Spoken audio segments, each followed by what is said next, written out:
Hi, ഞാൻ മോളി ബക്കർ. ഇന്ന് ശരിക്കും ഞാൻ ഒരു ചിക്കൻ കറി ഉണ്ടാക്കാമെന്നാട്ടോ വിചാരിച്ചേ. അപ്പോൾ ഉച്ചക്കത്തേക്കോ ഈ രാത്രിക്കോ ആയി എന്ന് വിചാരിച്ചതാണ്. പക്ഷേ ഇന്ന് ലാസ്റ്റ് കർക്കിടക വെള്ളിയാഴ്ച ഉണ്ട്. ഇവിടെയൊക്കെ ഭയങ്കര ആഘോഷമാണ്. അപ്പം മറ്റുള്ളവർക്കൊക്കെ അതിൻ്റെ തന്നെ ഒരു സ്മെല്ലൊക്കെ വന്നിട്ടൊരു ബുദ്ധിമുട്ടാവണ്ടല്ലോ എന്ന് വിചാരിച്ച് ഞാനൊന്നൊന്ന് മാറ്റി പിടിച്ചു. ഇന്നൊരു ചമ്മന്തിയും കോവയ്ക്ക മെഴുക്ക് വരട്ടിയാണ്. അരി ഇട്ടു കേട്ടോ. അരി അടുപ്പത്തിരുന്ന മുട്ട വേകാൻ വെച്ചിട്ടുണ്ട്. നമുക്ക് ഒരു നല്ലൊരു തേങ്ങാ ചമ്മന്തി കോവയ്ക്ക മെഴുക്ക് വരട്ടി ഉണ്ടാക്കാമെന്ന് വിചാരിച്ചു. പപ്പടവും കാച്ചാമെന്ന് വിചാരിച്ചു. അപ്പോൾ അങ്ങനെ കുറച്ച് ചെറിയുള്ളി, വെളുത്തുള്ളി, കറിവേപ്പില, ഒരു കഷ്ണം ഇഞ്ചി, മുളക് ഒക്കെ കൂടെ കേട്ടോ. നമുക്ക് എണ്ണയൊന്ന് ചൂടാക്കിയിട്ട് കടുക് ഇട്ട് അതിലേക്ക് ഉള്ളിയും പച്ചമുളകും ഇട്ട് ഒന്ന് ഇളക്കിയിട്ട് കോവയ്ക്ക് കറിവേപ്പിലയും കൊണ്ട് ഉപ്പ് ഇടാം കേട്ടോ. എണ്ണ ചൂടായി വരുന്നുണ്ട്.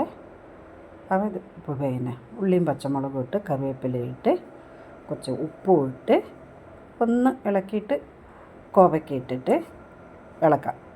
കോവയ്ക്ക ഇട്ടിട്ട് വെള്ളം ഒഴിക്കരുത് കേട്ടോ. ഞാൻ തുള്ളി പോലും വെള്ളം ഒഴിക്കേണ്ട. അത് മൂടി വെച്ച് സിമ്മിൽ വെച്ച് അതിൻ്റെ ആവിയിൽ വെന്ത് വന്നാൽ മതി. വെള്ളം ഒഴിച്ച് കഴിഞ്ഞാൽ ഞാൻ ഒരു മെഴുക്ക് വരട്ടിക്കും വെള്ളം ഒഴിക്കില്ല കേട്ടോ. വെള്ളം ഒഴിച്ച് കഴിഞ്ഞാൽ എൻ്റെ ടേസ്റ്റ് പോകും. ഇത് സാദാ മുളകും കാശ്മീരി ചില്ലി രണ്ടും കേട്ടോ. ചമ്മന്തിക്ക് ഇഞ്ചി, ചെറിയുള്ളി, ചെറിയ വെളുത്തുള്ളി, കുറച്ച് കറിവേപ്പില ഇട്ട് എണ്ണയൊന്ന് ചൂട് രണ്ട് കാശ്മീരി ചില്ലി, 2 സാദാ ചില്ലി, ഒരു ഇച്ചിരി പുളിയും കൂടി ഇട്ട് നമുക്കൊന്ന് ഒന്ന് ഉള്ളിയും മുളകും ഉള്ളിയൊക്കെ കൂടി ഒന്ന് വാട്ടിയെടുക്കാം. പച്ചക്ക അരച്ചാൽ അതിൻ്റെ ഒരു ടേസ്റ്റ് ഉണ്ടാവില്ല. ഒന്ന് എണ്ണ ഒഴിക്കാതെ വറുത്താലും മതി. പക്ഷേ ഞാൻ കുറച്ച് വെളിച്ചെണ്ണ ഒഴിച്ചിട്ടാട്ടോ വറുക്കുക. അതാണ് എനിക്കിഷ്ടം. അപ്പം നല്ലോണം ഒന്ന് മൂത്ത് വരട്ടെ. അതിൻ്റെ ഉള്ളിൻ്റെയും മുളകിൻ്റെയും ഒക്കെ ഒന്ന് പച്ചമണം മാറി ഒന്ന് മരിഞ്ഞ് വരട്ടെ കേട്ടോ. അപ്പോഴത്തേക്ക് നമുക്ക് കുറച്ച് മെഴുക്ക് വരട്ടി ഒന്ന് ഇളക്കിയിടാം. അത് വെള്ളം ഒഴിച്ചില്ലെങ്കിലും അത് നല്ല വെന്ത് വരും കേട്ടോ. നല്ല ഒന്ന് ഇളക്കി വെച്ച് മൂടി വെച്ച് കഴിഞ്ഞാൽ അത് നല്ല വെന്തോളും. ഒരു വെള്ളം ഒഴിച്ചാൽ ഒരു പച്ചച്ചുവ വരും. എനിക്കത് ഇഷ്ടമല്ല. അതുകൊണ്ട് ഞാൻ ഒരു മെഴുക്ക് വരട്ടിക്കൊന്നും വെള്ളം ഒഴിക്കില്ല. ഇതൊരുവിധം മൂത്ത് വന്നിട്ടുണ്ട്. നമുക്ക് കുറച്ച് തേങ്ങ ഇടാം. ഇത് പൂരിക്കുള്ള മാവ് കുഴച്ച് വെച്ചതാണ് കേട്ടോ. പൂരി ഉണ്ടാക്കുന്ന ചോറതായി കേട്ടോ. അതിന് വാർത്തെടുത്താൽ മതി. മുട്ട ഞാൻ എപ്പം മുട്ട പുഴുങ്ങിയാലും ഒരെണ്ണം പൊട്ടിപ്പോകും. അതെന്താണെന്ന് എനിക്കറിയില്ല. എന്നാൽ പൊട്ടുകയാണെങ്കിൽ 2 പൊട്ടണ്ടേ? അത് ചെയ്യില്ല. ഒരെണ്ണം പൊട്ടിപ്പോകും. ഇത് നമ്മുടെ മുളക് ഒരുവിധം മൂത്ത് വരുന്നുണ്ട് കേട്ടോ. ഉള്ളിയും മുളകും. ചോറ് വാർത്തേക്കാം. ചോറായിട്ടുണ്ട്. ഇത് റേഷൻ അരിയാണ് കേട്ടോ. കുക്കറിൽ വെച്ച് ഒറ്റ വിസിൽ വന്നാൽ മതിയേ. ഒറ്റ വിസിൽ വന്ന് അതിൻ്റെ ആവി പോയി കഴിയുമ്പോൾ ചോറ് കറക്റ്റ് പരിവായിരിക്കും. നമ്മളപ്പോൾ ഒന്ന് വാർത്തെടുത്താൽ മതി. അങ്ങനെ നമ്മുടെ ചമ്മന്തി റെഡി ആയിട്ടുണ്ട്. ചോറ് റെഡി ആയിട്ടുണ്ട്. മുട്ട പുഴുങ്ങിയത് റെഡി ആയിട്ടുണ്ട്. മെഴുക്ക് വരട്ട് റെഡി ആയിട്ടുണ്ട്. അപ്പോൾ അതെല്ലാം റെഡി. ഈ പാത്രമെല്ലാം ഒന്ന് കഴുകിയെടുക്കണമെന്നാണ് ഏറ്റവും വലിയ പാട്. അപ്പം പൂരിക്കുള്ള മാവ് പരത്തിയെടുക്കാം കേട്ടോ. അത് ഉരുട്ടിയെടുത്തിട്ട് നമുക്ക് ഇതിൽ കുറച്ച് എണ്ണ തൂത്ത് കൊടുക്കാം. ഇത് ഓയിലാണ് കേട്ടോ. ഇതിലെന്താ വടിച്ചെന്നാക്കെന്ന് വെച്ചാൽ അത് തീർന്നു. അപ്പോൾ അതങ്ങ് കഴുകി വെക്കണം. അപ്പോൾ അതിലുള്ളതൊക്കെ കൂടി അങ്ങ് വടിച്ചെടുത്തിട്ട് അതങ്ങ് കഴുകാലോ എന്ന് ഓർത്തോട്ടെ. ഇതിൽ തൊട്ട് വടിച്ചുകൊണ്ടിരിക്കുന്നത്. അത് കഴുകിയിട്ട് അതിലേക്ക് എണ്ണ ഒഴിച്ച് വെക്കാമെന്ന് വിചാരിച്ചു. അധികം എണ്ണയൊന്നും വേണ്ട. അധികം എണ്ണ കഴിഞ്ഞിട്ടുണ്ടെങ്കിൽ വഴുക്കി പോകുള്ളൂ പരത്താൻ. കുറച്ചൊന്ന് മെല്ലെ ഒന്ന് തടവി കൊടുത്താൽ മതി കേട്ടോ.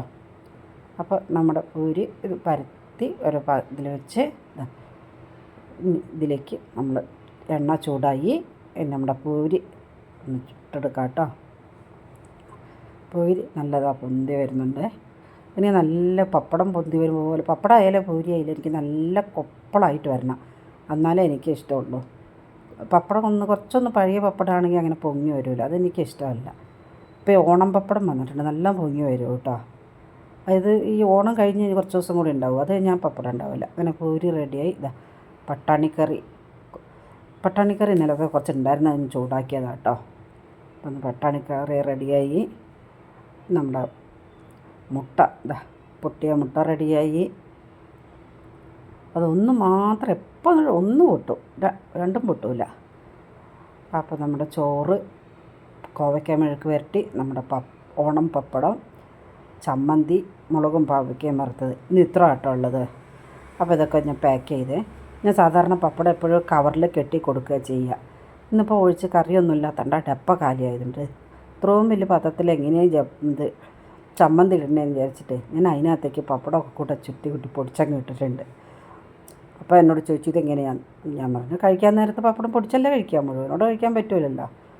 അങ്ങനെ ചോറ് കറിയൊക്കെ പാർസലാക്കി അതും പാക്ക് ചെയ്ത്. ഇതെനിക്ക് ഉച്ചക്കത്തേക്കുള്ള ചോറ്, എനിക്ക് ഉച്ചക്കത്തേക്കുള്ള മെഴുക്ക് പുരട്ടി, ചമ്മന്തി, പപ്പടം ഞാൻ ഉച്ചയ്ക്ക് ചൂടോടെ കാച്ചാമെന്ന് വിചാരിച്ച് എനിക്ക് കാച്ചി വെച്ചില്ല കേട്ടോ. ഇത് ഞാനിങ്ങനെ വെള്ളത്തിൽ പൂവ് ഇട്ട് വയ്ക്കുക. ഞാൻ എപ്പോഴും ഇങ്ങനെ ജമന്തി പൂ വാങ്ങിയിട്ട്, ജമന്തിയോ റോസോ വാങ്ങിയിട്ട് ഇങ്ങനെ വെള്ളത്തിലിട്ട് വെക്കും കേട്ടോ. ഇത് മാർക്കറ്റിൽ നിന്ന് വാങ്ങിയിട്ട് വന്നതായിരുന്നു. ഇതെന്ത് പൂവാണെന്ന് നിങ്ങൾക്ക് അറിയാമോ? എൻ്റെ പേരെനിക്ക് അറിയായിരുന്നു, ഞാൻ മറന്നുപോയി. ഇത് ഞാൻ രാവിലെ സ്കൂളിൽ നിന്ന് വരുമ്പോൾ പൊട്ടിച്ചുകൊണ്ട് വന്നതാണ് കേട്ടോ. അവിടെ നിറയെ ഉണ്ട്. ഞങ്ങൾ ആദ്യം കോളേജിൻ്റെ ക്വാർട്ടേഴ്സിലായിരുന്നു. അവിടെ വീടിൻ്റെ മുന്നിൽ തന്നെ ഉണ്ടായിരുന്നു, നിറയെ ഉണ്ടായിരുന്നു. അങ്ങനെ